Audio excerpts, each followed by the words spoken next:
me make sure it's going. It's going. Okay. So many of you maybe know or don't know, but my dad and I work collaboratively on a lot of these projects that I've done. If you go to the Columbia Sports Fieldhouse, you'll be able to see some of our projects that we've done together. But when it comes to big canvases, sometimes it can be problematic. My dad and I have actually had to build a giant wall in the back to pin up a canvas. But this time my dad has kind of come up with an innovative solution using 2 easels that he got at Art Mart. Yep. And up there. And so he's going to show you what we're doing here, which is kind of cool. Well, the neat thing is everybody wants an easel. What comes with the Art Mark one is the top piece here, this, and what is really slick is this drops out of the way. Now, it doesn't come with the coasters on it. We put those on specifically because David wanted to be able to roll it around his studio and work with something. So I put locking ones that you can actually lock the bottom. The nice thing is he's got adjustment on it, so he's taking a standard size painting. He can drop this down, it holds it. He doesn't like the angle on it. He can change the angle so he can work with it a little more on an upright or bring it back down that way. But the problem lies in if he's got a 6-foot canvas, the ends are going to be floppy even if it's in this one. So what we did is we took and redesigned, and initially I bought about $300 worth of lumber at Home Depot, thinking I could do it from scratch. Went to ArtSmart, and all of a sudden they had these great frames right here for normally, I think they're normally about $145 a piece, for $89 right now. I couldn't buy the lumber for that. No. So the real problem was, how do we get a large painting on this and hold it together? So what's slick about this, of course, is you can take it apart, and I'll just let that fly. Put it out of the way here. So we redesigned to get a painting lower on it because the other one locked up right about here. But David needs the height. We've only got 8-foot ceilings, so that's a problem. So this one actually will drop it down, the canvas down to this size. The other problem was this was out here, so the canvas would lock back on this. So we took this off. Oops. And I dropped another piece, but that's going to happen. And I do have to say that we wouldn't be doing this unless we did have a big canvas to work on in the future. So we've got a 6-foot by 8-foot canvas, and that's kind of in line of one of these next projects we're working on. So what I did is I redesigned. You could do this yourself without being as elaborate. Figured that David's going to be working with this the rest of his life, hopefully. And so we wanted something that was versatile. And of course, you can buy extra knobs. I bought these from Rockler.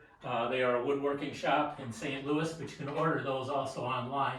I think for 4 of them, it was only $22, which is a great investment. Other thing was, are we going to hit the ceiling with our canvas? So we wanted something that would stop it at the top, yet David can move it around. Well, so we took a second one, and we needed to lock these together somehow. So again, you could take any piece of wood, drill your holes, but I slotted this one on purpose so that we could slide it. When David's working on a 6-foot wide canvas, he can move it, and this locks in quickly.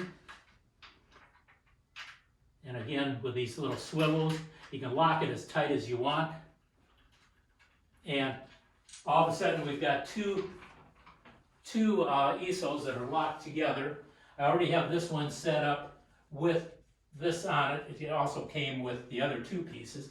But we're going to lift the canvas up here. This is the one David's going to be stretching. He'll probably show you online how he stretches the canvas. But the real problem was, if you put it against the wall, you're working straight up and down. This way you can actually have your feet under, lean it. You can change the distances you want on this. You can see we've got this one tilted a little different than the other one. Mm-hmm. So we'll just take that like that.